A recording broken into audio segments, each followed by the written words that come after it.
seguidores de Alex Comunica, bienvenidos. Ahora mismo son las 10:22 de la noche, hora de España. Y ahora, como os habíamos prometido estos días, hemos venido anunciando por las redes sociales, nos acompaña Aleix Pàmies, que, como sabéis, muchos que lo seguís a través de diferentes vídeos y publicaciones que comparte, él es perteneciente a la familia Pàmies, que desde generaciones han estado vinculados a la producción de alimentos. Es fundador y docente en el Instituto INIP, Instituto de Naturopatía Integrativa y Bioreguladora. Es consejero y terapeuta de salud natural en Pàmies Vitae y administrador de la Agrobotiga.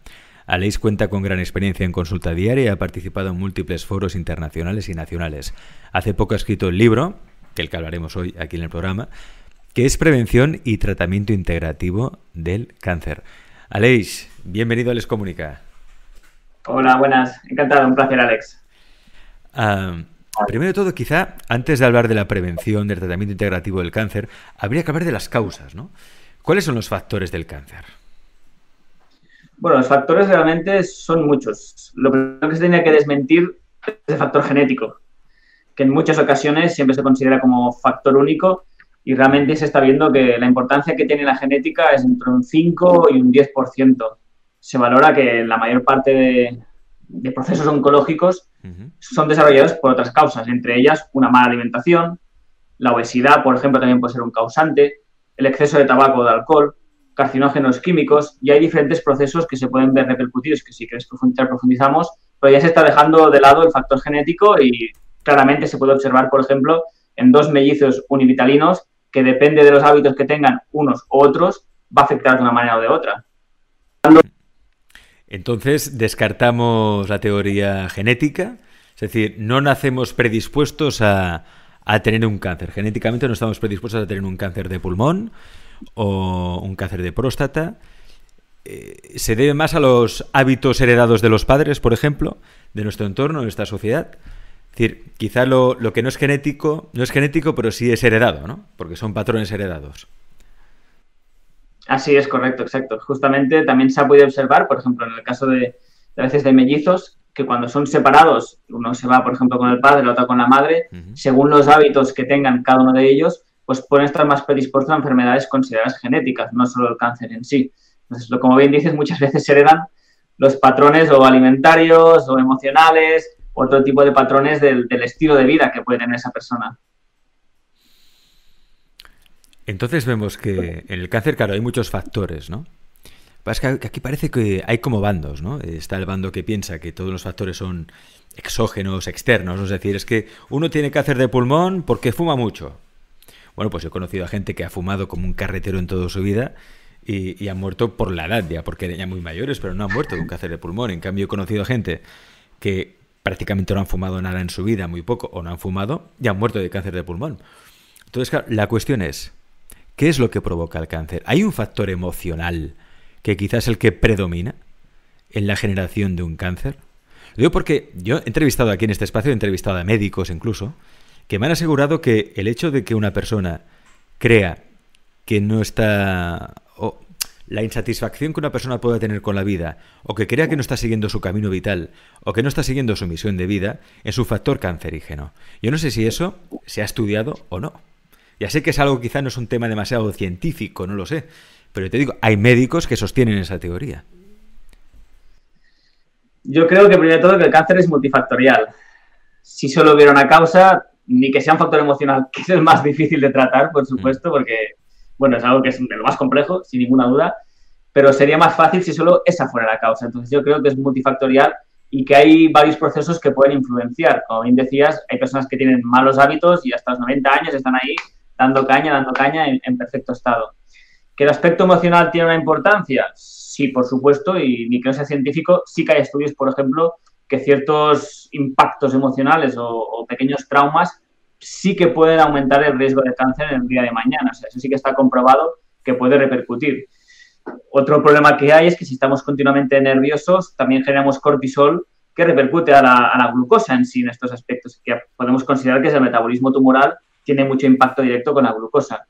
De ahí que decir que es la causa única, sé que hay muchos profesionales muy buenos que lo dicen, yo no comparto esa teoría, yo creo que esa puede ser una, pero hay muchos procesos más, ¿no? Una inflamación sostenida, esos factores externos que hemos comentado, incluso ciertos procesos virales, bacterianos o fúngicos, o sea, hay varias posibilidades.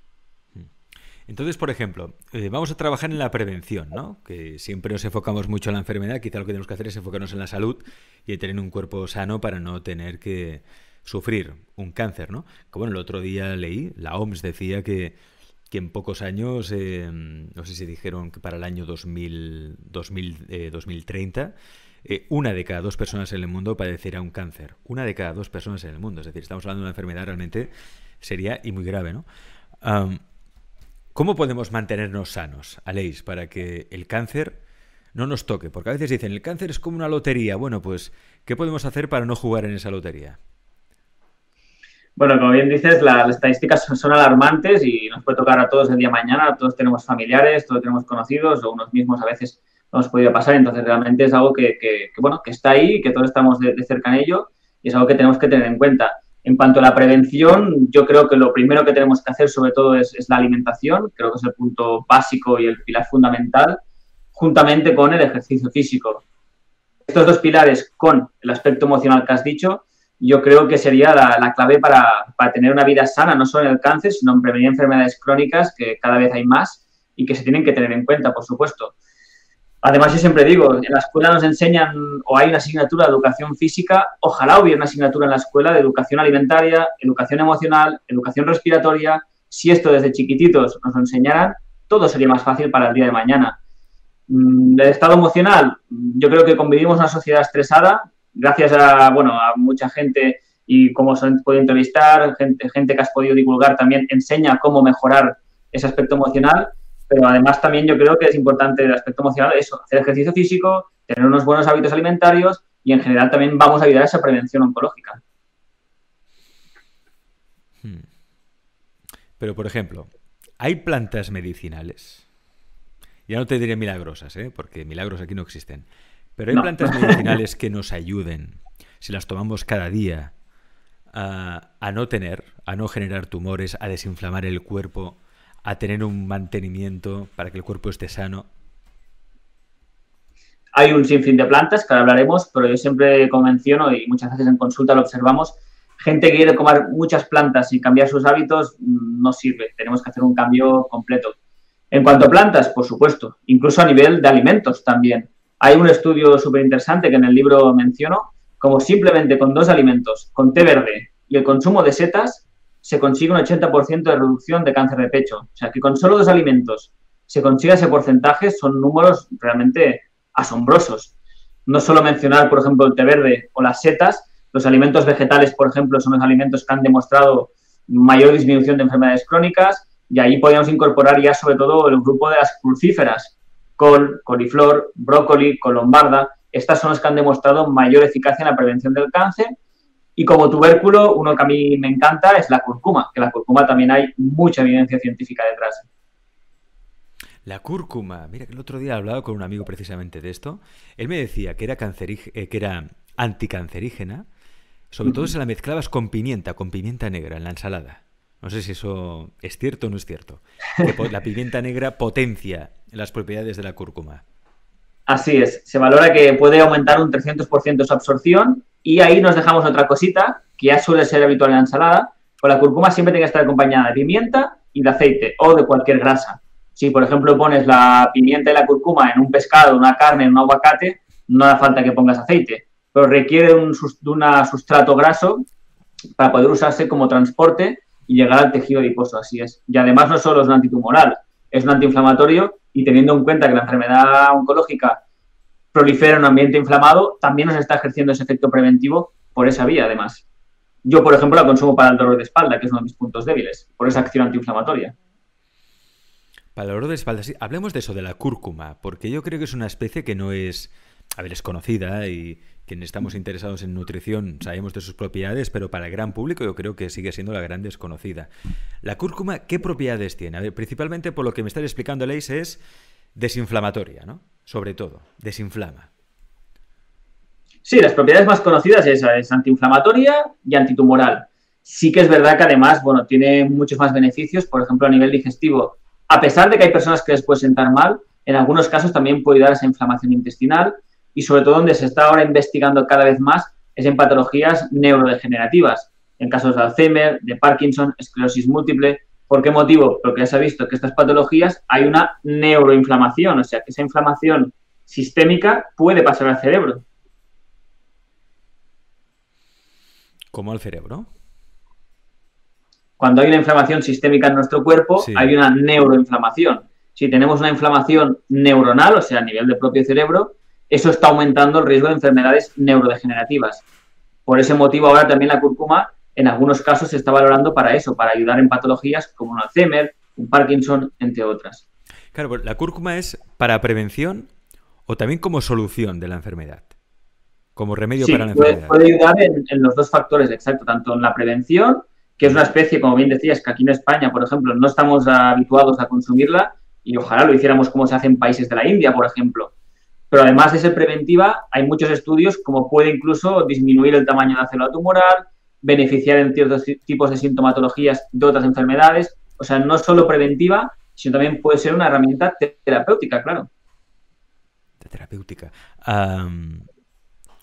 Podéis preguntar, ¿eh? Estamos en directo, son ahora mismo las 10:34. Podéis preguntar lo que queráis a Aleix, que está aquí también para contestar vuestras preguntas. La cúrcuma, Aleix, ¿cómo se toma? ¿Se toma así cruda? Pues en ensalada, en carne, se puede cocinar de alguna manera. ¿Cómo es mejor? ¿Cómo es más recomendable tomar la cúrcuma? La hora de cocinarlo, de cómo usarlo en nuestro día a día, realmente es un poco a gustos colores. Tiene un sabor peculiar, o sea, aquí no estamos muy acostumbrados. Incluso los que lo usan habitualmente ya ven que hasta la paella le queda de color naranja, porque tiene este tinte de colorante que podríamos decir, y es un poco curioso realmente. Normalmente la forma más habitual de uso suele ser en guisos, es lo más típico, o sea, como si fuera una especie más, aunque como bien comentabas, se puede usar también en la ensalada, se puede usar, por ejemplo, hacer ya un pequeño aceite macerado con cúrcuma para aliñar a posteriori. Sí decir que en algunas ocasiones, cuando se quiere usar ya a nivel terapéutico, se requieren extractos, porque en tubérculo o en polvo no llegamos a la suficientemente cantidad. El principio activo que tiene más efectos es el llamado curcumina, y cuando hacemos el polvo o el tubérculo, pues es un 3-5% de él. En cambio, cuando hacemos en extractos podemos conseguir un 95%. Entonces ahí también se tendría que diferenciar un poco el aspecto preventivo o el aspecto terapéutico, que cambiaría un poco la forma o la posología de uso. Uh-huh. Hemos hablado de la cúrcuma. ¿Qué otras especies son recomendables en la prevención del cáncer, Aleix? Bueno, especies justamente es algo que creo que aquí usamos poco y todas tienen sus beneficios. O sea, sí que hay algunas que pueden ser más indicadas que otras, como es la cúrcuma. El jengibre, por ejemplo, que el jengibre incluso es considerado un antiemético, disminuye las náuseas, no solo las náuseas de la quimioterapia, de una persona que se marea cuando viaja con un barco, cuando viaja con un autobús, en diferentes aspectos, además de ser fantástico a nivel digestivo. Pero es que especies que tenemos por aquí, como puede ser el cilantro, como puede ser el orégano, como puede ser la albahaca, como puede ser, por ejemplo, también cualquier tipo de especie, el eneldo, todas estas, cada una de ellas nos va a aportar ciertos beneficios y la sal es un mito que es perjudicial por la salud. O sea, realmente la sal es necesaria, solo hace falta ver que es el componente más importante de nuestro cuerpo y todos los beneficios que tiene el agua de mar, pero aparte de usar sal en unas dosis moderadas, también estaría bien usar todas esas especies, que si romero, que si tomillo, que si salvia, que si eneldo, usarlas nos van a dar sabor en nuestro plato y nos van a aportar fitoquímicos beneficiosos para diferentes situaciones. Porque, ya que hablamos de especies, de condimentos en comidas, ¿el ajo tiene efectos anticancerígenos o no? ¿Es más antibiótico? Cuando hablamos a nivel de diferentes tipos de beneficios, el problema que hay que si buscamos estudios encuentras de todo. O sea, te encontrarás estudios antibióticos, te encontrarás antitumoral, te encontrarás antiinflamatorio también del ajo. Entonces sí que hay estudios de que el ajo es antitumoral, como la cebolla. Justamente es otro grupo de familia. Antes hemos dicho las crucíferas, que son las familias de la col, y luego están las liliáceas, que las liliáceas sería pues cebolla, sobre todo el porro, lo que sería el ajo, que también se han demostrado que son antibióticas, pero también son antitumorales también, claro. Para hacernos una idea, es decir, una alimentación diaria antitumoral, anticancerígena, ¿cómo sería? Me levanto por las mañanas, ¿qué es lo primero que hago? Yo en mi caso no desayuno. No yo hago intermitente, yo no desayuno. Haces ayuno intermitente, pero no desayunas. Yo hago lo mismo que tú, pero al revés, yo no ceno. El desayuno sí, Exacto. es que el desayuno, yo sin desayuno no puedo estar. Eso sería más correcto. O sea, en lo que es el ritmo circadiano y la cronología, es más correcto lo que estás haciendo tú mismo. Yo no desayuno por dos motivos. Por un lado, a nivel cognitivo, para mí tengo mayor agilidad mental si no desayuno. Cuando escribí el libro, por ejemplo, siempre hacía a primeras horas de la mañana. Y luego, sobre todo, también a nivel familiar, que ya estoy todo el día trabajando. Si yo casa y no ceno, al final ya es un poco problemático, claro. Ya te entiendo ya. Pero O sea, bueno. porque es social, claro, es una cena social, si no, tienes que relacionarte con la familia, es que es lógico. Vale, entonces, por la mañana tú no desayunas, pero en el caso de los que desayunamos, mira, yo te digo mi desayuno cuál es. Y tú me dices si hago bien o no. Yo, claro, hago una dieta cetogénica, ¿eh? Hago dieta cetogénica y no ceno. Entonces, ¿qué hago yo por las mañanas? 2 huevos fritos con jamón ibérico y 2 tostadas de pan integral para mojar en los huevos. Café con leche de avena y azúcar de coco. Bueno, ¿cómo ves tú ese desayuno? Dispararéis.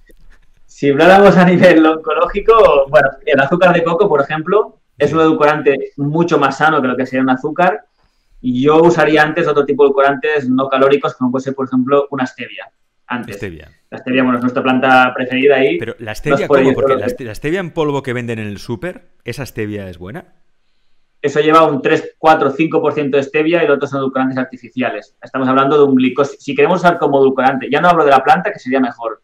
Si queremos usar como edulcorante, que sea un glicósido de steviol puro, no diluido con otros aspectos que ¿Y dónde se son una compra, basura. Leis? Porque ese edulcorante, ¿dónde se encuentra? Porque yo voy al supermercado y no lo encuentro, la stevia pura. ¿Dónde se puede Suele comprar? ser más en dietéticas. Dietéticas. Vale. Exacto. Otro motivo porque los supermercados lo mezclan con edulcorantes artificiales.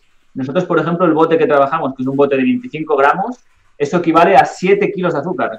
Claro, para las personas que, como no lo sepan, es muy difícil dosificar eso también y a veces por eso diluyen. En cuanto a tu desayuno, está, está rico, ¿no? Realmente Está buenísimo. está buenísimo, exacto. Yo lo que haría es introducir algo de verde, por un lado, Sí. o sea, introducir un poco igual de, en vez de hacer 2 huevos, pues hacerte un huevo, en vez de frito, si puede ser duro, mejor sería. Ajá. En vez de hacer 2, si queremos aportar sustancias grasas, porque en la dieta cetogénica hay un porcentaje muy elevado de grasas, incorporaría el aguacate. El aguacate, por ejemplo, es fantástico como porcentaje de grasa. Incorporaría algo más de verde, aparte del aguacate, pues si hace falta, pues unas lonchas de tomate, por ejemplo, se puede añadir pues, un trozo de pepino. Se podrían valorar diferentes otras estrategias. Sobre el jamón ibérico, bueno, si es de bellota, aparte de rico, se ha demostrado que es mucho mejor que lo que son los habituales, por supuesto, y si no puedes recurrir, como digo, sobre todo a una ingesta de más vegetales, se podría valorar. O sea, Y vegetales, con el por huevo ejemplo, que sucede sería lo mismo. aguacate. Aguacate, tomate. Sí, unas aceitunas, por ejemplo. Ahora estamos hablando más, Aceitunas. si queremos enfocarlo un poco más cetogénico, para quitar un poco el huevo, que es un aporte de grasa y de proteínas, pues incorporar esas aceitunas, ese aguacate, en vez de 2 huevos, hacer uno. Que ahí, como digo, es un desayuno que igual hay gente que se pondría las manos en la cabeza por desayunar huevos con jamón y no se pone las manos en la cabeza por tomar un vaso de leche con cereales. Es que o sea, es mucho más sano lo que estás haciendo. Yo creo que es mucho peor. Vaso de cereales con leche y leche de vaca es mucho peor Exacto. eso que unos huevos fritos con jamón. Así es. Eso pasa muchas veces se critican muchas cosas, no solo de los huevos, que también es un mito, que son perjudiciales, o sea, lo malo es que salga de forma incorrecta, sobre todo esas cocciones, pero eso pasa con muchas cosas. A veces, el otro día me pasó en consulta con una madre que se preocupaba porque su hijo bebía un café de forma ocasional, tenía 12, 13 años el hijo, y no se preocupaba porque bebiera bebidas energizantes, o sea, mejor que se beba un café que no que se beba un Red Bull o un Monster o estas porquerías realmente. Sí. Entonces, con los huevos sucede lo mismo. Entonces, el desayuno no está mal, o sea, y más si haces la dieta cetogénica, yo igual en vez lo que digo, introduciría un poco más de verde con aguacate, aceitunas, tomate. La tostada no sé de qué tipo de cereal es. Lo compro de una marca que es el Dextrin de Santiberi. Es Dextrin, vale. es de masa madre, grano 100% integral. A ver, al menos lo que se lee en el apartado de ingredientes parece que es un buen pan. Todo esto ya... Pero bueno, la marca es buena. En principio he buscado por internet información y parece que es un pan de calidad. La cuestión es, has dicho algo importante, la cocción de los alimentos. El otro día leí que el aceite de oliva virgen extra es muy bueno en crudo, pero no para cocer nada ni freír nada. En cambio, el aceite de coco sí. Hay muchos dietistas que recomiendan el aceite de coco para freír. Sí que es verdad que en cuanto a aceites, es algo que tenemos que vigilar y mucho, sobre todo. Si alguno de los oyentes tiene aceite de girasol en casa y lo usa para cocinar, que lo tire a basura. O sea, realmente olvidaros del aceite de girasol para cocinar porque es una bomba de relojería, o sea, es horrible. Los dos mejores aceites, como bien comentas, es el de oliva y el de coco. Normalmente yo hasta ahora también pensaba que el de coco era el que más sostenía ese calor. Sí que es verdad que ahora hay la nutricionista Lucía Redondo Cuevas, que ha hecho justamente hace poco su tesis doctoral sobre la resistencia de los aceites. Y se dio cuenta que el de oliva, en cuanto a oxidación, casi que era parecido al de coco. Y teniendo un aceite de oliva de calidad como tenemos por aquí, a mucho más económico y de cercanías, yo cuando uso para cocinar algún aceite de oliva. Algo muy interesante, que estamos hablando de calentar aceites, esta misma nutricionista investigó que si ponemos romero a macerar con los aceites de oliva o de girasol, al cocinar se disminuye un 30-40% su oxidación. Entonces, algo que también podríamos tener en cuenta, por ejemplo, si queremos aún más mejorar esos efectos. Pero sobre todo, eso sí, o oliva o coco. El de girasol, olvidarse. Entre los dos, yo uso de oliva porque también tiene muy buena resistencia y además es de la zona, no viene del otro lado del mundo, claro. Importante esto. Vale, bien, está bien. Si quisiéramos hacer un desayuno antiinflamatorio, desayuno aquellos que dices, no, es que estoy por un proceso patológico, quiero hacer una buena dieta de prevención de los tumores. ¿Cuál sería el desayuno perfecto, Aleix? Yo lo que sí que introduciría sería frutos rojos. Eso sí que intentaría introducirlos. Sí, exacto. Además de ser unas frutas que tienes baja carga glucémica, que eso es muy importante cuando hablamos de inflamación, cuando hablamos también en procesos oncológicos. En dieta cetogénica, por ejemplo, los frutos rojos, suelen estar bastante permitidos en comparación con otro tipo de frutas. Entonces, los frutos rojos son muy antioxidantes, son muy antiinflamatorios, están llenos de polifenoles, que eso sí que nos va a dar muchos beneficios y será algo muy interesante a tener en cuenta. Esto por un lado. Luego también, si quisiéramos algún tipo de fruto seco, por ejemplo, uno que me gusta bastante usar sobre todo serían las nueces de Brasil, que no son tampoco originarias y están cerca de aquí, pero son muy ricas en selenio, que el selenio es un nutriente esencial para la inmunidad, que al fin y al cabo nuestro sistema inmune es el encargado de todo, o sea, todos desarrollamos células tumorales, todos desde que nacemos, pero que nuestro sistema inmune las elimina, produce una apoptosis. Entonces el selenio ayuda a ese sistema inmunológico. Y algo que mucha gente no conoce, que ahora se está poniendo también muy de moda por la situación actual, el aumento de glutatión, para que haya un efecto antioxidante, que nuestro cuerpo se defienda frente a patógenos que se están poniendo a día de hoy. El selenio activa la enzima glutatión peroxidasa, que sin él no funciona nada. Entonces, también a mí las nueces de Brasil me gustan mucho por este motivo realmente. Entonces, frutos rojos yo sí que haría también lo que sería, en todo caso, un poco de nueces de Brasil o unas nueces de macadamia, que también tienen mucho omega 3 en comparación a omega 6. Introduciría grasas saludables, como hemos dicho antes, lo que es la aceituna, lo que es el aguacate, es muy interesante. Y además, si cuando empezamos nuestro desayuno no empezamos ya con una ingesta alta en azúcares, permitimos que nuestro metabolismo más cetogénico, podríamos decir, que la cetosis, hay mucho que hablar sobre ello también, sí. Pero lo que estamos haciendo es un poco que nuestro cuerpo siga ese metabolismo no adaptado a la glucosa, claro. Frutos rojos, bueno, están las frambuesas, arándanos, ¿no? Grosellas. Mira, es cierto, la granada. Hay que escuchar al cuerpo también. A mí, por ejemplo, Aleix, últimamente el cuerpo, ¿sabes qué me pide? Sobre todo arándanos. O sea, estoy comiendo más arándanos que nunca, que era una fruta que nunca había comido en mi vida. Pues llevo unos meses que no hago más que comer arándanos. Arándanos rojos, madroños, fresas, moras, cerezas, grosellas, todo eso son los frutos rojos. Claro, habrá quien te dirá, hombre, frutos rojos, frutos secos, eso engorda mucho también, te dirán. Los frutos secos engordan.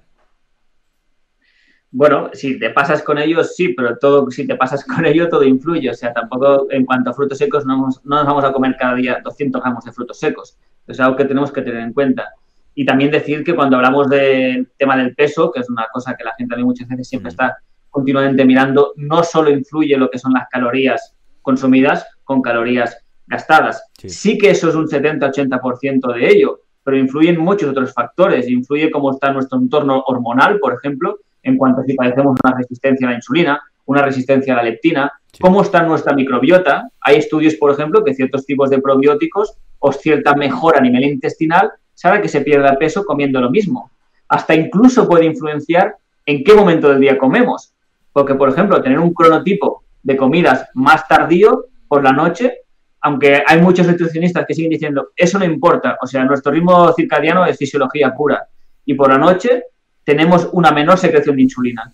Entonces, todo influye y no solo es calorías gastadas, calorías consumidas. ¿Que eso es un 70%, un 80%? Sí, pero no es el 100%.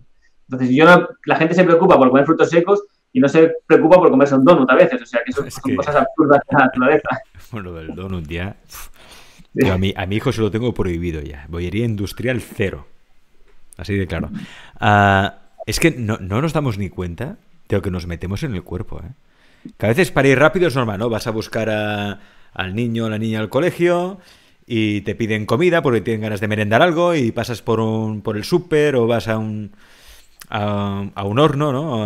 A una panadería y le compras el croissant de chocolate y el donut, ¿no? Y eso es una bomba. Que claro, quizá los niños que tienen un metabolismo más rápido que un adulto en principio no lo notan, ¿no? Pero es que eso se va cargando su salud poco a poco. Y eso, Aleix, yo creo que es importante que lo digamos. ¿Hasta qué punto la bollería industrial te enferma?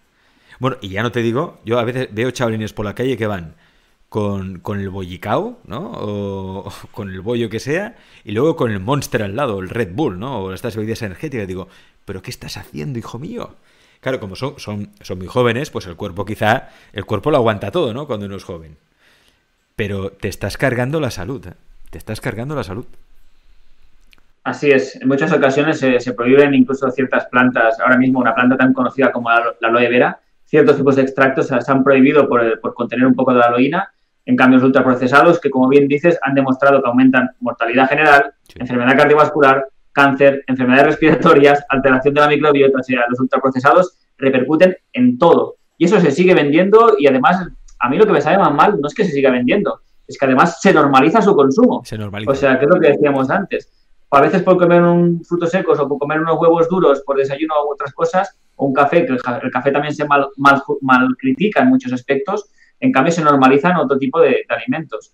Y los ultraprocesados realmente no solo son perjudiciales por la alta cantidad de azúcares que tienen, sino por las grasas trans, que las grasas trans son grasas hidrogenadas, que eso están haciendo una inflamación sistémica pura y dura en nuestro cuerpo. Por no hablar de los colorantes, saborizantes, glutamatos, diferentes cosas.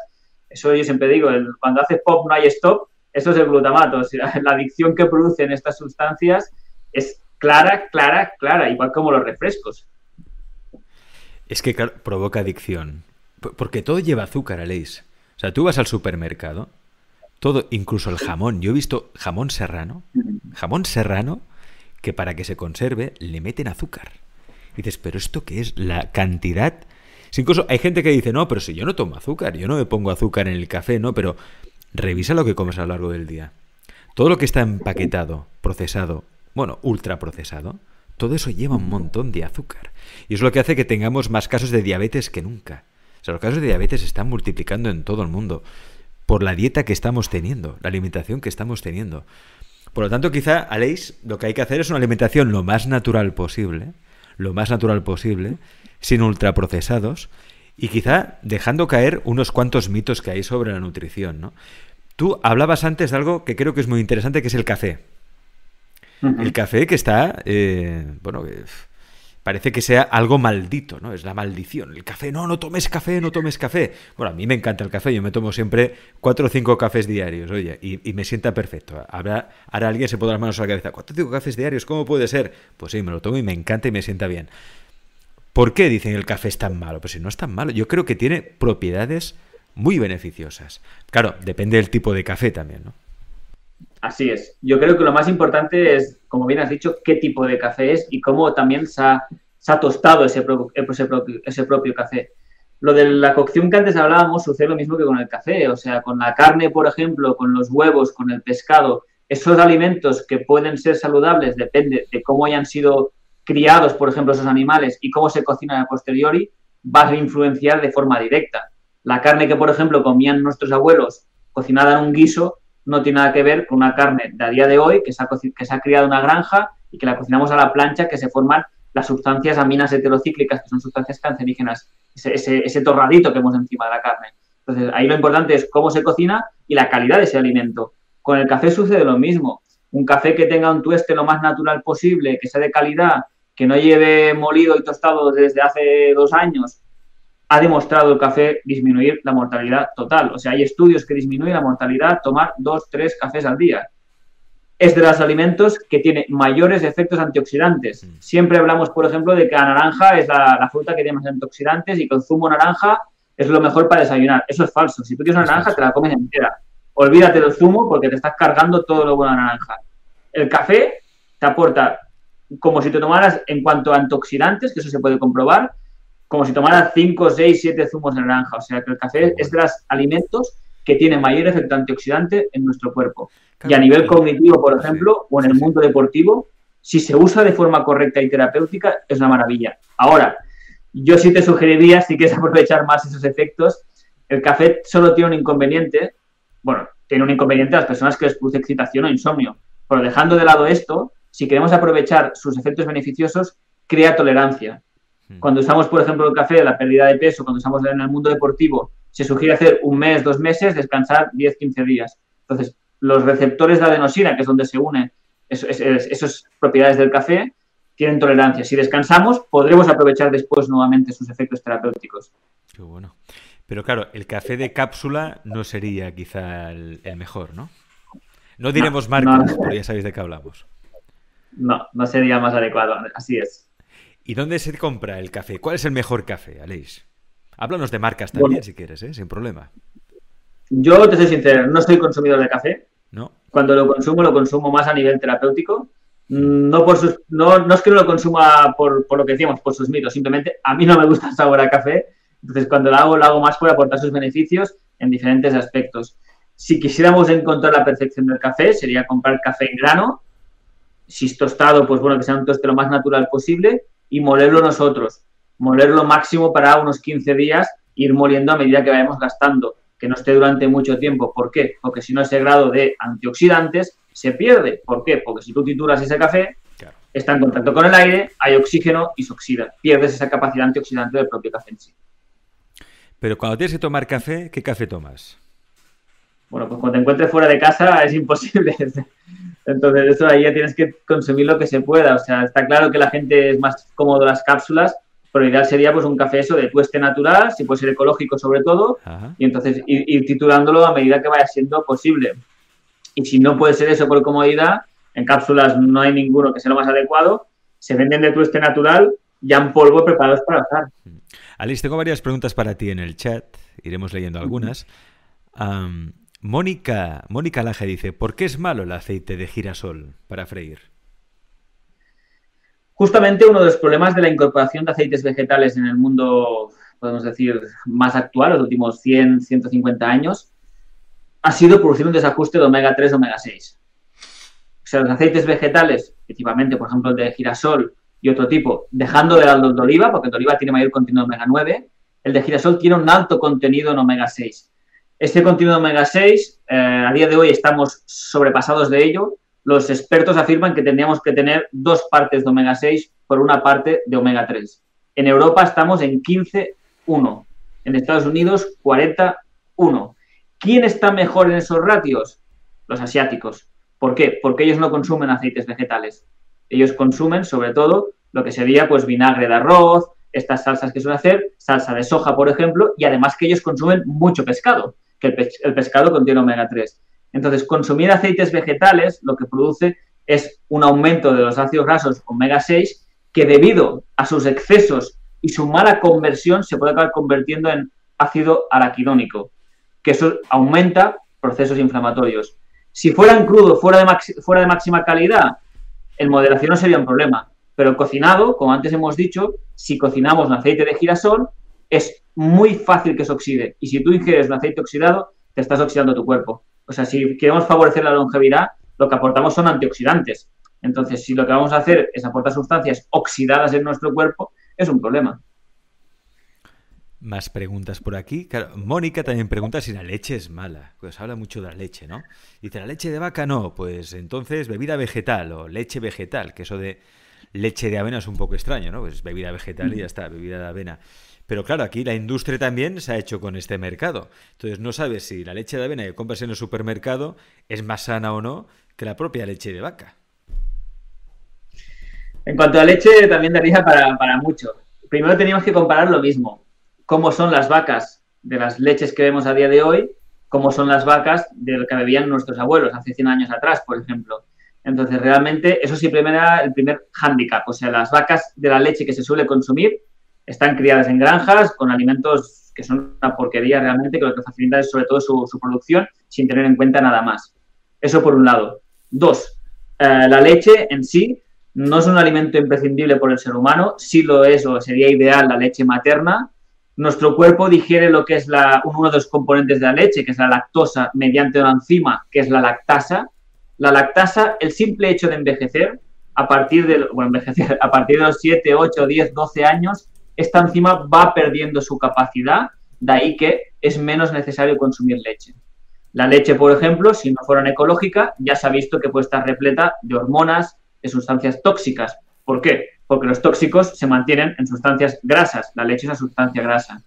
Y en el caso de querer consumir algún producto lácteo, por el aporte de calcio, que no os preocupéis si no consumís leche, aportando sésamo, frutos secos, huevo, sardinas, estamos más que sobrados de calcio.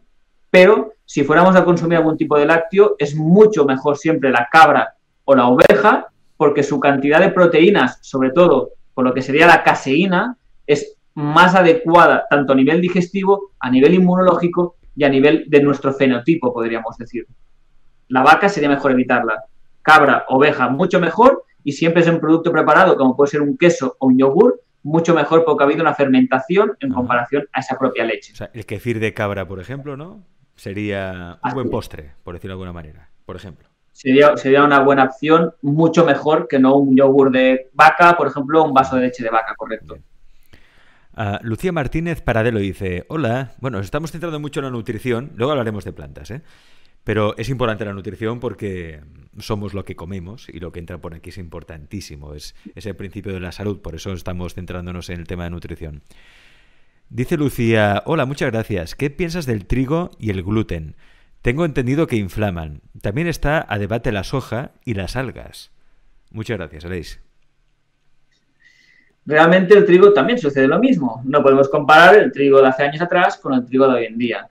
Eso ha habido una mutación cromosomática. ¿Por qué? Porque a la hora de cultivar el trigo queremos que no haya tantos bichitos en su cultivo, que sea más resistente a las épocas de sequía, que sea más resistente al calor. Entonces se han ido buscando variedades que ha habido una alteración cromosomática. Entonces, ¿el trigo a todo el mundo le sienta mal? ¿Es como la leche? No. Hay gente que se hincha a él y no le produce ningún efecto perjudicial a simple vista. Otra cosa es que va repercutiendo poco a poco. Pues sí se ha visto que el trigo, sobre todo que estamos consumiendo a día de hoy, en algunas personas, a pesar de no ser celíacos, les puede estar repercutiendo, sobre todo a nivel intestinal, que ahí sí que es donde podría llegar a repercutir más. Uno de los problemas del trigo, por ejemplo, es su proteína, que se llama la gliadina, que en este aspecto justamente repercute a una otra proteína que es presente en nuestro cuerpo, que se llama la zonulina, que eso estaría, si esto es el intestino, estas son nuestras vellosidades, aquí está la zonulina. Eso sería como el guardián de la muralla, por decir una forma.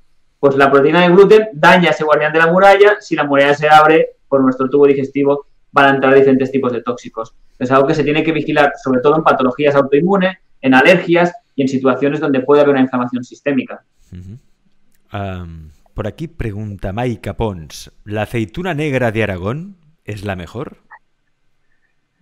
No sé si la de Aragón o cuál es, no sabría decirte ahí.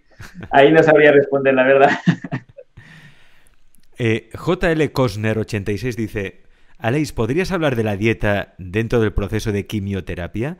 ¿Qué recomiendas para las meriendas entre comidas? Claro, un tipo de alimentación, ¿no? Dieta dentro del proceso de quimioterapia para que no sea tan agresivo, no afecte tanto el sistema inmunitario, ¿no? Para estar fuertes ante un proceso duro, que siempre es el de la quimioterapia. En cuanto a la merienda que has comentado, también se tendría que desmentir el hecho de hacer 5 comidas al día, que es lo que siempre nos han dicho desde siempre. O sea, yo hago 2 y no me preocupa para nada tener déficits nutricionales. Entonces, en el paciente oncológico, yo sobre todo lo que le intentaría decir a estas personas, si están haciendo quimioterapia, es que no tengan déficits. ¿Por qué? Porque como empiezan a tener déficits nutricionales y empiezan a perder peso o masa muscular, que ahí el ejercicio físico es clave para no perder masa muscular, pues si tienen muchos déficits nutricionales, va a hacer que su sistema inmune se vea más deprimido. en estos aspectos. Entonces, yo lo que haría es incorporar, sobre todo, grasas y proteínas de calidad. Estamos hablando, pues, por ejemplo, de pescados pequeños. Estamos hablando de huevos bien cocinados también. Y en el caso de personas que sean vegetarianas, pues pueden consumir, pues, por ejemplo, algunos frutos secos también de calidad. Pueden hacer lo que hemos dicho antes, el aguacate, las aceitunas, los champiñones. O sea, asegurar que tengamos fuentes de proteína y fuentes de grasa en los requerimientos necesarios. En cuanto a los carbohidratos, si no llegáis, no os preocupéis, porque además sabemos que la célula tumoral tiene una glucodependencia. O sea, la célula tumoral tiene una dependencia al azúcar 20, 30, 40 veces superior que una célula normal. Entonces, lo que tenemos que asegurar en una dieta de un paciente que esté en quimioterapia es que no tenga déficits de nutrientes en cuanto a proteínas y a calorías totales que se pueden aportar mediante las grasas o otro tipo de alimentos, por supuesto. Más preguntas. Nacho9779 dice: hola, si llevas una dieta alcalina, ¿es bueno tomar café? Tengo entendido que el café es altamente acidificante. Justamente en el libro, antes de hablar en el capítulo de alimentación, antes de hablar punto por punto de cada alimento y dando la opinión específica a nivel de prevención oncológica y desde mi punto de vista, claro, porque no significa que sea el correcto, menciono qué hay de las dietas. Yo primero creo que somos mucho más que una persona con un nombre de una dieta. O sea, eso primero de todo. En cuanto a dieta, sea cetogénica, sea alcalina, sea la que sea. Pues lo que tenemos que tener es un hábito, tener un estilo de vida, y una dieta no es un hábito puntual y restrictivo, es un cambio en nuestro estilo de vida que vamos haciendo en nuestra vida, vaya. En cuanto a dieta alcalina, yo en su día, hace años atrás, usaba este nombre, ahora no lo uso. ¿Por qué motivo? Porque no podemos pretender que por comer brócoli, por comer bicarbonato, por comer limón, nuestra sangre se va a alcalinizar. Nuestra sangre se está continuamente adaptando a un pH correcto si no fallecemos. O sea, no alcalosis mueres y en acidosis mueres. O sea, nuestro cuerpo tiene que estar continuamente compensando. Donde va a haber un cambio, por ejemplo, y que es medible, eso es en la orina. En la orina sí, que puede influenciar esos alimentos que se dicen más alcalinos o más ácidos. Yo no me gusta usarlo para no dar explicaciones, te soy sincero, porque además en las charlas en directo que podemos interactuar, a la gente le pregunto: ¿y vosotros qué creéis? ¿Que el tumor es ácido o alcalino? Todo el mundo que responde: ácido. No, el tumor es alcalino. Lo que es ácido es el entorno tumoral, es su ambiente. Entonces, hay muchas discrepancias en esta dieta alcalina por ciertos médicos que lo podría debatir perfectamente, pero por no dar explicaciones, prefiero usar la palabra alimentación saludable y punto. Si le gusta el café, le sienta bien, no hay ningún problema y estaría dentro de la cabida de una alimentación alcalina que normalmente es basada en alimentos verdes. Y porque un alimento esté un poco más en las tablas de alcalinidad o acidez, que algunas aún dejan que desear, que porque estar en neutro ácido no significa que sea un alimento insano. Entonces, si lo quiere incorporar en su dieta, que no se preocupe, que lo puede hacer si le sienta bien, claro. Claro, es que esto, cada persona es un mundo, ¿no? Nosotros siempre buscamos las respuestas a todo y decimos, no, tiene que buscar alimentos genéricos que a todo el mundo le vaya bien. Y está claro, ¿no?, que hay alimentos que a casi todo el mundo le va bien, pero por ejemplo, el tema del café. El café hay personas que le sienta muy bien y personas que no le sienta fatal, ¿no? Le sienta como un tiro. Pues porque cada persona es un mundo. Entonces, uno primero, Aleix, tiene que conocerse bien. ¿Y cómo nos conocemos bien físicamente, nutricionalmente, digestivamente, para saber cuál es la mejor dieta o la mejor alimentación que podemos tener? ¿Cómo lo hacemos eso? Yo creo que algo que hemos perdido es escucharnos. O sea, escuchar a nuestro cuerpo y, sobre todo, hacerle caso, que muchas veces lo escuchamos pero no le hacemos caso. O sea, nos damos cuenta que algo nos sienta mal y no le hacemos ningún caso y luego comemos otra vez lo mismo. Entonces, yo creo que tenemos que intentar sensibilizarnos un poquito más en nuestras sensaciones en cuanto a alimentación. Y ya antes que has dicho que somos lo que comemos, es totalmente cierto. Yo añadiría que somos lo que absorbemos, porque también a nivel intestinal hay mucha repercusión y hay gente que puede estar comiendo muchas cosas, incluso saludables, que luego las absorbe. Y eso pasa incluso hasta con los suplementos. Entonces, yo creo que tenemos que aprender a escucharnos y, sobre todo, como a veces digo, yo creo que cada uno de nosotros es nuestro mejor nutricionista. Porque hemos dicho que la cúrcuma es muy buena, pero si te sienta mal, ¿para qué la vas a hacer? O sea, a pesar de que tenga un sinfín de propiedades, si te sienta mal, no la hagas. Al igual que hay gente que por la noche puede cenar carne, pero carne además en abundancia, y le puede sentar muy bien, y gente que come un poquito de carne y le sienta fatal y no pueden ni dormir. Claro, porque es que somos diferentes, ¿eh? Los cuerpos humanos son semejantes, pero realmente somos muy diferentes. A ver, preguntas. Cabane de Gaia dice: ¿Los frutos rojos congelados tienen más propiedades? Más no, en todo caso menos.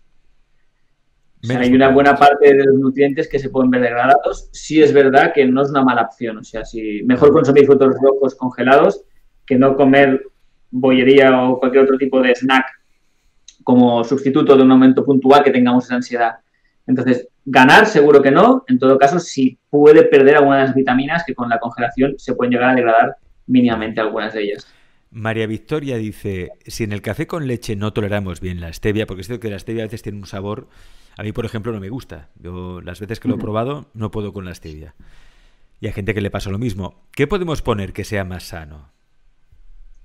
Como edulcorantes, normalmente nuestra primera elección es la stevia. Sí es verdad que ese sabor a regaliz rechaza en muchas ocasiones el paladar de las personas. En el libro, por ejemplo, los dos que menciono como más habitual, sobre todo en el proceso oncológico, la persona que quiera perder peso, la persona que tenga una diabetes, por ejemplo, dos más. El eritritol o el xilitol que se extrae del abedul. Sí es verdad que el xilitol se tiene que mirar que no produzca una fermentación intestinal y en algunos casos gases. Entonces, o eritritol o xilitol. Si no hay una diabetes y la persona es en pequeñas cantidades, el azúcar de coco, como tú mismo haces, Alex, pues está muy bien y pues sería una opción también válida. Pero si estamos hablando ya de una diabetes o un paciente oncológico, yo usaría antes sobre todo eso, eritritol o xilitol si no hay una fermentación intestinal. Ujú. O perder esa sensación de tomarte el café sin azúcar. O sea, que el problema es de que queremos el paladar demasiado mal acostumbrado. Mira, yo por ejemplo, en mi caso, el café solo, cuando es solo, sin azúcar siempre. He hecho infusiones sin azúcar, todo sin azúcar. Ahora, cuando me hago mi café con leche de avena, ahí sí que 2 cucharaditas de azúcar de coco caen, ¿eh? Ahí necesito mi dulzor. Mira, recuerdo una entrevista que le hice a Montse Bradford, que es una de las introductoras, ¿no?, pioneras de la macrobiótica en este país. Ella me decía, tomamos mucho azúcar, incluso comemos chocolate a la tarde en la merienda, porque necesitamos dulzor en la nutrición. Nos falta dulzura. Porque hemos perdido la costumbre, por ejemplo, de comer crema de calabaza, de comer alimentos que son dulces de por sí, que ya tienen una dulzura natural. Si comiéramos... Yo el otro día hice una prueba. Mira, el otro día le hice a mi hijo, que tenemos aquí, tengo una terracita, tengo una pequeña barbacoa, pues le hice un poquito de pollo a la plancha y le puse de acompañamiento calabaza asada. Y se la comió. Pero le encantó la calabaza, le encantó. Y luego, a media tarde, no me pidió nada para merendar, porque habitualmente se me pide algo de chocolate o no. No me pidió nada. ¿Por qué? Porque el dulzor que necesitamos, la calabaza ya se lo había dado. Es decir, quizá la dulzura que buscamos en la nutrición y que tiene que estar, hay que buscarla de manera natural, ¿no? Y no artificial. Y también como un alimento complejo, porque, por ejemplo, tú comparas un azúcar, por ejemplo, una harina blanca, también eso está produciendo un pico de glucosa. ¿Qué sucede ese pico de glucosa? Que luego cae. O sea, estamos pasando de una hiperglucemia a una hipoglucemia reactiva. Eso, por ejemplo, en niños suele pasar mucho, en temas muchas veces de falta de atención, en alguna ocasión. ¿Qué se produce? Le damos para desayunar antes de salir de casa ese vaso de leche con cereales que estamos diciendo. Eso le produce un pico de glucosa, que primero está como una moto, luego le produce una hipoglucemia y luego está decaído. A la hora del patio, un bocadillo de pan blanco, sobre todo, otra vez. Hiperglucemia, está nervioso, una hipoglucemia y estamos con lo mismo. Llega al mediodía, los espaguetis blancos. O sea, si hiciéramos todos siempre hidratos de carbono más complejos, como es la calabaza, como un boniato, por ejemplo, ciertas frutas o cereales integrales, también evitaríamos esa dependencia a esos sabores dulces también. Espaguetis blancos. Claro, es que es fácil, ¿no? Porque se hierven, en 6-7 minutos están hervidos, le metes un poquito de tomate de este que compras en el súper, venga, tomate Orlando, por ahí. Bueno, de cualquier marca, ¿eh? Y ya está, y rápido, venga, ya a comer, que luego te vas para el cole. Eso no tiene ninguna información nutricional. No tiene ninguna propiedad. O sea, espaguetis blancos con tomate, que vete a saber tú el tomate ese de dónde lo han hecho y... Yo es que hay cosas que las veo a leer y me pongo enfermo, me pongo de los nervios. Así es. En el refinado se están perdiendo todas las vitaminas del grupo B que están presentes en el salvado, realmente. Que eso además nos ayuda al sistema nervioso. Estamos perdiendo una parte de la fibra, que la fibra lo que hace es que se ralentice en nuestro tubo digestivo y no nos produzca esa dependencia.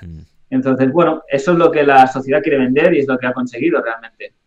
Lo ha conseguido, pero es cierto que hay cada vez más personas que son conscientes, ¿eh?, de lo que se meten por aquí.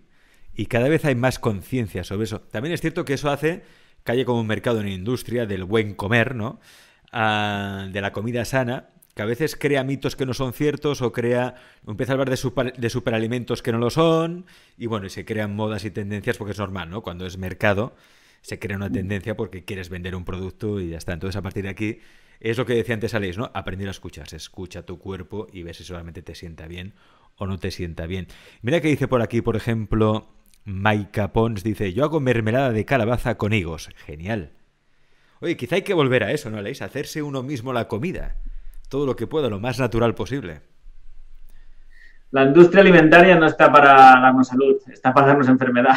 Entonces, realmente, cuanto más autosuficientes seamos en todos los aspectos, o sea, no solo a nivel alimentario, sino en muchos otros aspectos, vamos a ganar salud, vamos a ganar conciencia y es lo que necesitamos. Y volver, lo que dices, hacer nuestras conservas, nuestras salsas de tomate en vez de ese tomate de compra, sí. Volver a hacer nuestros panes con una harina de verdad, porque a veces también compras un pan integral y eso es harina blanca con el salvado que han añadido, o sea, que no es un pan integral puramente dicho. Entonces tenemos que volver a esos inicios y, repito, a lo que se había hecho durante toda la vida antes de buscar esa comodidad diaria que vamos teniendo.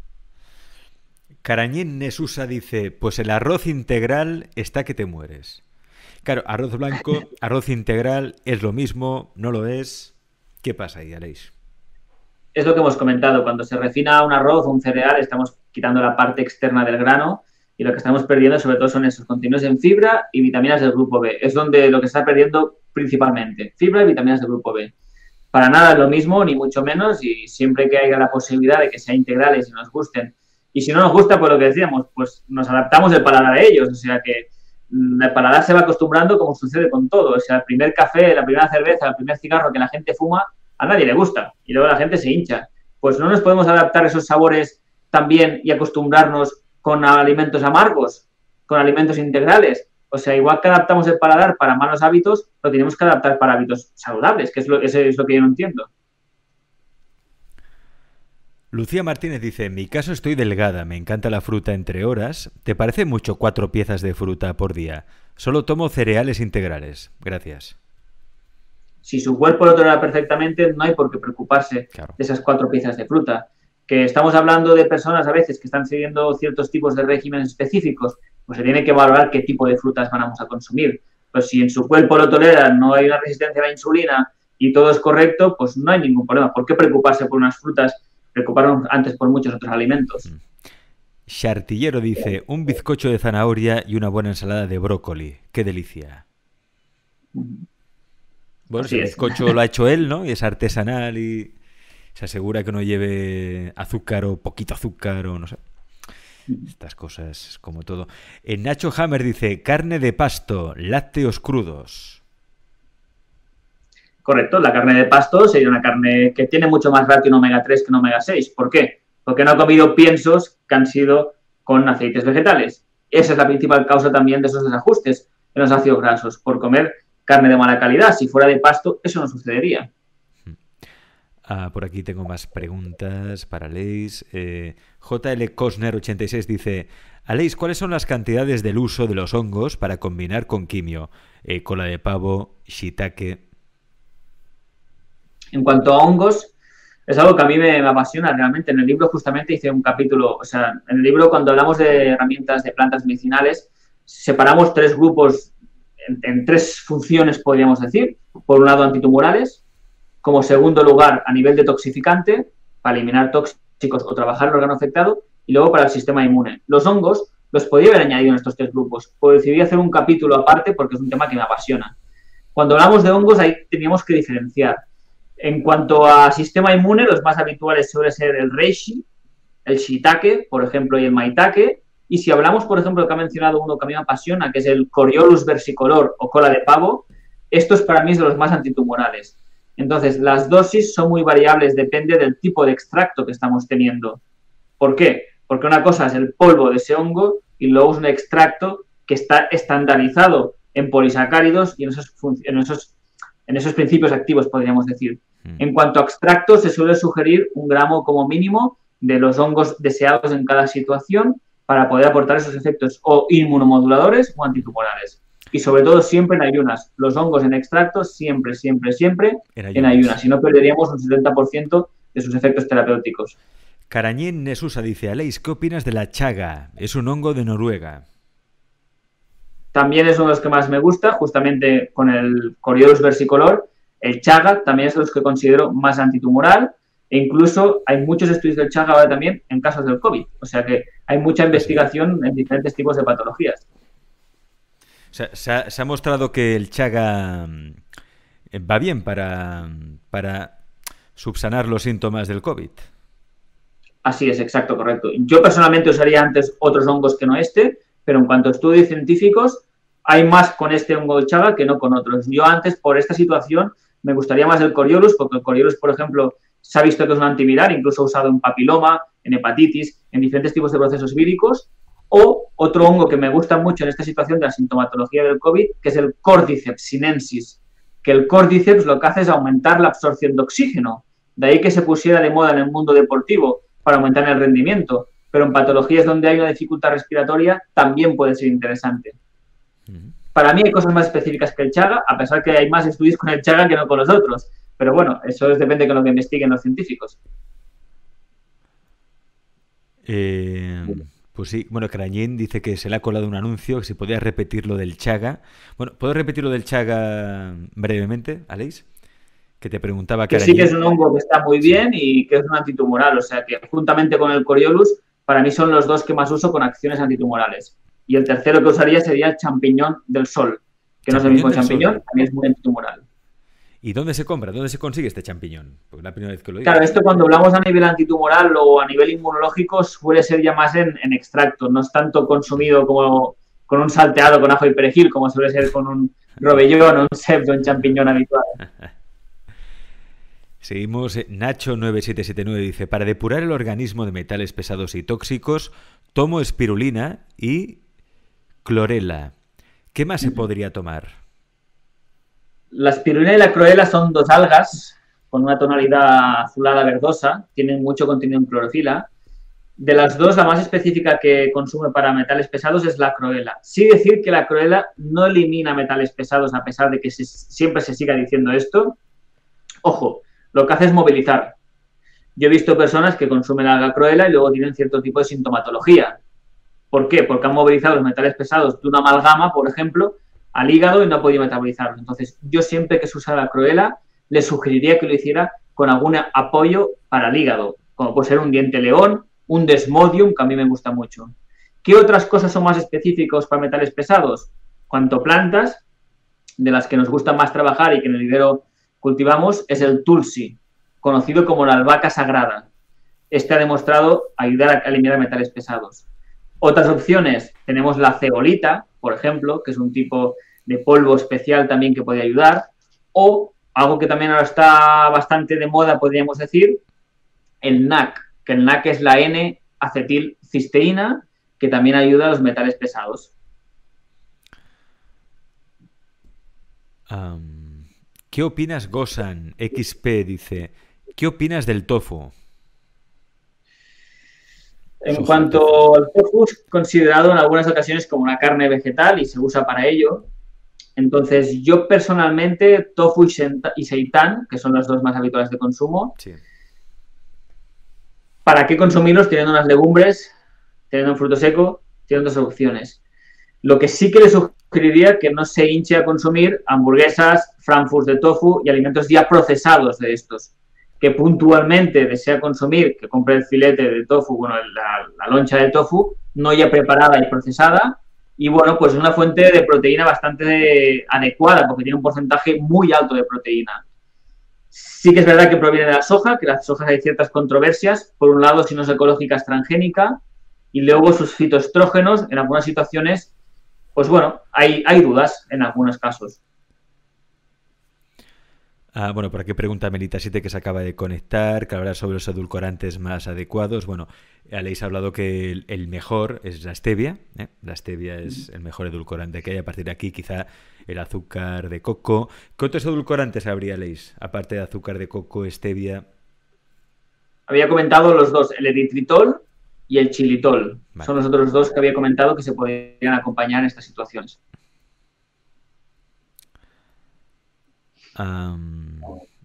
Vamos a ver, más preguntas. Bueno, para cambiar un poco, porque seguiremos hablando de nutrición, que es un tema apasionante, pero quiero meterme ya en el tema de plantas medicinales.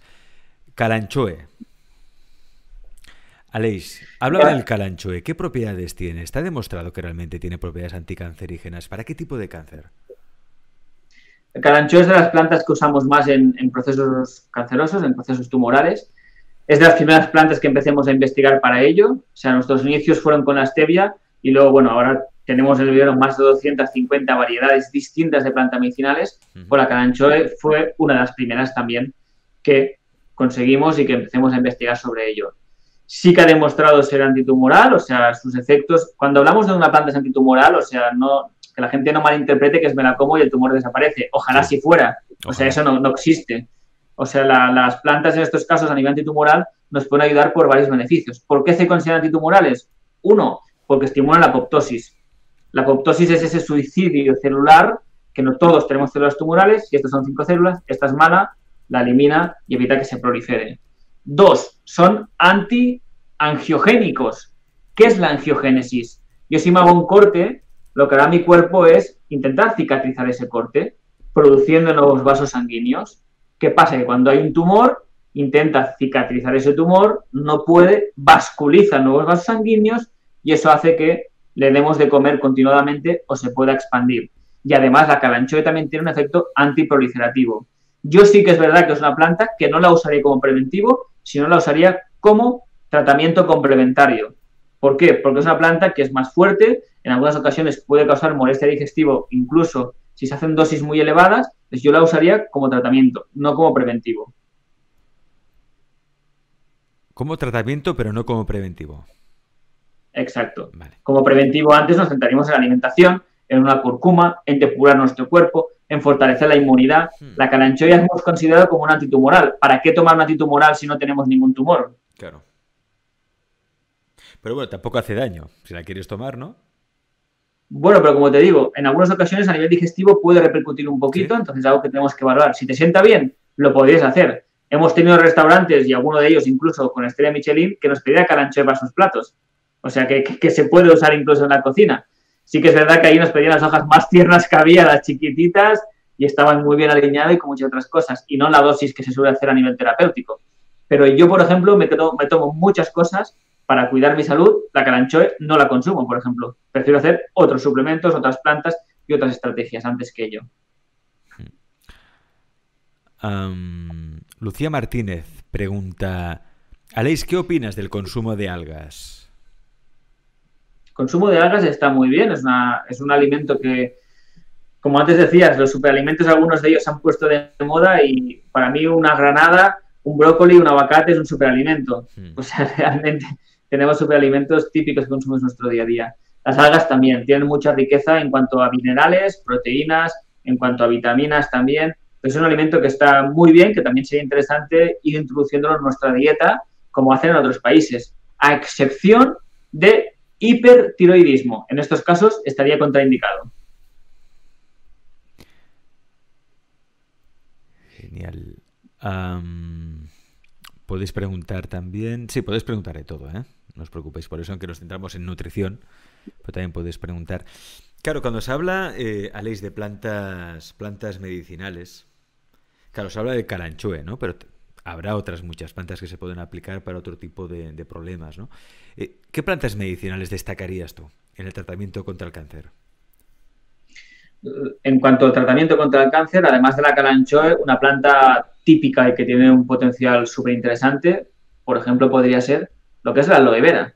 La aloe vera realmente es fantástica, sobre todo, por ejemplo, la aloe vera donde la usamos más es en tumores digestivos. ¿Por qué? Porque la aloe vera es una planta que en la mucosa gástrica intestinal nos va a ejercer los efectos regeneradores del epitelio. De ahí que hay muchas personas con gastritis, úlceras duodenales, esa acidez, esos ardores que siempre se consume el típico omeprazol, que yo como protector de estómago creo que poco tiene de protector, le llamaría más inhibidor de la bomba de protones, que es como se tiene que llamar. Pero bueno, la aloe vera, por ejemplo, es una planta fantástica también para ello y sobre todo más enfocada en tumores digestivos. Otras plantas, la graviola, conocida como guanabana, o su nombre científico latín, Annona muricata. También es una planta muy antitumoral, que también puede ser interesante en diferentes acciones. Esta, por ejemplo, en tumores pancreáticos, a pesar de ser sincero que son los tumores más complejos que hay, puede tener un poco más de enfoque en esta situación, ya que la graviola, por ejemplo, también es consumida en diabéticos por esos efectos positivos a nivel del propio páncreas. La Artemisa nua, la Artemisa es una planta que a nosotros nos apasiona, sobre todo por sus beneficios al sistema inmunológico, pero también ha demostrado la Artemisa en diferentes estudios también ser antitumoral, o sea, no solo para ayudar al sistema inmune, sino también como antitumoral. La curcuma que hemos mencionado, ya hay un sinfín de plantas que podríamos ir diciendo que si quieres que siga, sigo, ningún problema. Sigamos hablando de lo que nos interesa, que es la nutrición, de la salud, centrémonos en la salud. Aquí, por ejemplo, Carañín pregunta por el boldo. Pues mira, a mí el boldo personalmente me encanta. Es una infusión que empecé a tomar hace unos meses. Al principio detestaba su sabor, no me gustaba nada, pero me acostumbré y me encanta el sabor del boldo. Y no hay día que no me tome 4 o 5 infusiones de boldo. Me encanta. ¿El boldo qué propiedades tiene, Aleix? Sobre todo se ha visto que los beneficios que tienes a nivel de hígado también. O sea, lo que hace es estimular lo que son las vías de eliminación hepática, de ahí su sabor amargo. Entonces, lo que puede mejorar, pues eso, que nuestro hígado funcione correctamente, bajar los valores de transaminasas, por ejemplo, de bilirrubina, que son los valores de analítica que las personas que tienen un hígado graso, por ejemplo, o que han tomado ciertos tipos de sustancias que le han podido intoxicar. También decir que el hígado se limpia solo, o sea que a veces también hay una crítica sobre eso. Nuestro cuerpo es listo si tiene la gasolina que necesita. Si tú un coche que necesita gasolina le pones gasoil, mal vamos. Si nuestro cuerpo le das lo que necesita, por sí solo va a funcionar. No hará falta tomar diente león, no hará falta tomar boldo, no hará falta hacer cosas, porque nuestro cuerpo ya se depura. Que eso a veces con los temas metales pesados pasa. ¿Qué puedo tomar para los metales pesados? Y yo le pregunto, ¿sabes que tienes metales pesados? Igual se lo analizan y luego ni tienen, porque su hígado ha eliminado esas sustancias. Entonces ahí nuestro cuerpo es listo de por sí, pero bueno, el boldo sobre todo tendría esa función de hepatoprotectora, ayudando pues en digestiones pesadas, sobre todo va a ayudar más en las digestiones de dificultad de las grasas. ¿Por qué? Porque son las que se metabolizan en el hígado. Y entonces si hay un problema hepático, ahí nos va a favorecer. No hay tiempo para más. La verdad es que haríamos muchas preguntas. Yo te voy a hacer una pregunta mía personal. El alioli, que es una salsa muy típica de aquí de Cataluña, es el ajo con el huevo, le pones aceite de oliva virgen extra, que está buenísimo, un poquito de sal también. Oye, ¿es una salsa medicinal o no? Yo creo que sí, a mí me encanta también, o sea, hay gente que no le gusta por el aliento que queda después, pero a mí me encanta. No le gusta al otro. Sí, exacto, al compañero, correcto. Entonces, yo creo que sí que se puede considerar una salsa medicinal, el aioli, pero como muchas cosas, esa sopa que hacían nuestros abuelos de ajo, cebolla, el chorrito de aceite, eso era una maravilla. Y sí, para mí realmente en cuanto a salsas, un aioli casero se lleva la palma por delante de cualquier mayonesa, de cualquier ketchup, de cualquier cosa industrial que podamos comprar, incluso, como bien dices, aportando beneficios terapéuticos. Y de forma fácil, porque hay gente que igual el ajo no le gusta en la comida, en cambio de esta forma sí. Claro. O sea que a veces son formas también de introducir y engañar un poco nuestro cerebro. Lo que pasa es que tiene muchas calorías, eso sí. Por el aceite, claro, exacto, sí. Y el huevo. Aleix, gracias por estar en Aleix Comunica. Me gustaría charlar contigo otras veces porque me lo he pasado muy bien, el tiempo se me ha pasado volando. Y la gente que está en el chat también, que está muy animada haciendo preguntas. Aleix, gracias y cuídate mucho. Por cierto, muchas gracias, una cosa importante. Sí. El libro, ¿dónde se puede conseguir? Enseña el libro. Sí, aquí tenéis el libro, exacto, que está enfocado, como hemos dicho, más a nivel oncológico, aunque bueno, sí. O sea, hay 17 capítulos donde se habla brevemente de todo, un poquito de microbiota, un poquito de ayuno, sí que está más enfocado todo al nivel oncológico, y el 80% del libro es de alimentación y plantas, pero bueno, es muy interesante y la verdad que muy contento sobre todo con el feedback incluso de profesionales sanitarios que ya lo están leyendo. Qué bueno. ¿Dónde conseguirlo? Normalmente se encuentra a través de nuestros sistemas de venta, que es la página web de pamisvitae.com, y todos los distribuidores también que tienen nuestros productos, que cada vez hay más por España repartidos. En cuanto a librerías, la editorial es una editorial propia, por decir una forma, entonces no se suele tener. Lo único que las librerías, si se lo piden, nos lo van a solicitar a nosotros a posteriori y lo podrían conseguir. Por lo más fácil es a través de la página web de pamisvitae.com. Incluso, si no quieren hacerlo a través de estos sistemas, yendo al apartado de la tienda, hay un sitio donde pone mapa de distribuidores, que ahí hay gente que puede buscar en sus proximidades. De momento intentamos no entrar en plataformas gigantes como Amazon. Sé que es lo más cómodo, pero intentaremos retrasarlo lo máximo posible, pues bueno, por intentar ayudar a esas pequeñas tiendas y esos pequeños negocios que cada vez quedan menos. Muy bien, me encanta esa actitud. Recordamos el título del libro, Aleix, recuérdanos el título. Prevención y tratamiento integrativo del cáncer, y como subtítulo, alimentación, plantas medicinales y otras estrategias. Pero el título sería este de aquí. Hay prevención y tratamiento integrativo del cáncer, que justamente habremos sacado la segunda edición hace nada. Genial. Aleix, muchas gracias. Cuídate. Muchas gracias, Alex. Un placer. Buenas noches. Espera. Uy, ya te estaba despidiendo muy rápido. Es que se me vienen muchas preguntas. Espera. Ahora que nos vamos a dormir, ¿qué es lo mejor? ¿Qué podemos tomar antes de ir a dormir para conciliar bien el sueño? Bueno, primero de todo, lo que no tendríamos que hacer es estar delante de una pantalla azul que estamos ahora. Eso sería lo primero. Vamos mal ya. Porque la luz azul inhibe la melatonina. O sea, esto el ritmo circadiano no le gusta. Pero bueno, para mirar a Alex Comunica hay un perdón y hay una exclusiva. Bien. Muy bien, Aleix, muy bien. Así. Entonces, ¿qué podríamos tomar? Si queremos a nivel cosas caseras, a nivel cosas artesanales, a nivel de alimentación, por ejemplo, una bebida de avena. La avena contiene triptófano, que nos va a ayudar en la mejora del sueño. Otra opción sería las semillas de amapola, que son la ruella en catalán, que son familia del opio. Entonces, si es familia del opio, podemos deducir que son bastante hipnóticas y relajantes. Pues son dos alimentos bastante interesantes en estos aspectos. Si ya queremos algún té de buenas noches, pues a nosotros la planta que más nos gusta es la Nepeta cataria, que le llaman la marihuana de gatos, porque los gatos salvajes, solo olerla se relajan. Solo se la comen cuando tienen problemas digestivos. En humanos no nos coloca como si sucede en los gatos y se pasan, pero nos aporta un efecto de relajación, de bienestar. Entonces, a esta planta a mí me encanta, y si no, pues tenemos plantas típicas como la lavanda, una pasiflora, una tila, una valeriana, y en casos ya de dificultad de insomnio, pues la melatonina, por ejemplo, que es ya considerada la hormona del sueño, también nos podría ser beneficiosa. Un magnesio, por ejemplo, que el magnesio yo lo suelo tomar por la noche, lo hago por mis huesos, por mis cervicales, por mis músculos, pero la noche también induce esa relajación en todo nuestro cuerpo. El magnesio. Interesante. Así es. Yo siempre lo tomo por las mañanas. Mejor por la noche que por las mañanas. Depende. El magnesio, o sea, si queremos aprovechar al máximo posible su absorción, es mejor repartir la toma en diferentes veces.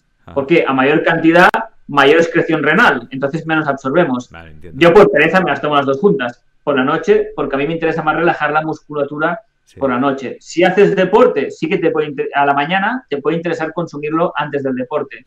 Yo, como lo que quiero es relajar más esa musculatura, lo hago al irme a dormir. Perfecto. Aleix, ahora sí, gracias y que descanse. Gracias, un placer. Buenas noches, chao.